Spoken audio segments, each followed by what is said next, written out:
মানুষ এখন আল্লাহকে বাদ দিয়ে মাজার পূজা করে না, কবরে সেজদা করে না। মানুষের আকীদা বিশ্বাস এমন হয়েছে না যে অমুকে আমাকে সন্তান দিতে পারবে, অমুক জায়গায় গেলে রোগ ভালো হয়ে যাবে। এমনকি অনেককে দেখি হাতে অনেক আংটি বালাও পড়ে রোগ ভালো হওয়ার উদ্দেশ্যে। মানুষ আল্লাহর হালালকে হারাম করে না, আল্লাহর হারামকে হালাল করে নেয় না। মানুষ তাকদীরকে অস্বীকার করে না। মানুষ ইসলামকে বাদ দিয়ে অন্য ধর্মের আনুগত্য করছে না, আল্লাহকে বাদ দিয়ে অন্যের উপাসনা করে না।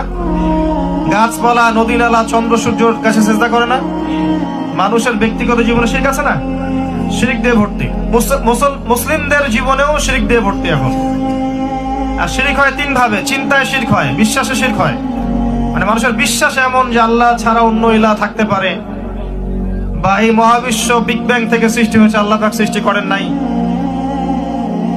আল্লাহ ছাড়া অন্য কাউকে সেজদা করা যায়, আল্লাহ ছাড়া অন্য কারো জন্য নজর মানত করা যায়, আল্লাহ ছাড়া অন্য কারো নামে কসম করা যায়, আল্লাহ ছাড়া অন্য কারো জন্য অন্য কারো কাছে দোয়া করা যায়, অন্য কেউ সন্তান দিতে পারে, কল্যাণ অকল্যাণের মালিক অন্য কেউ।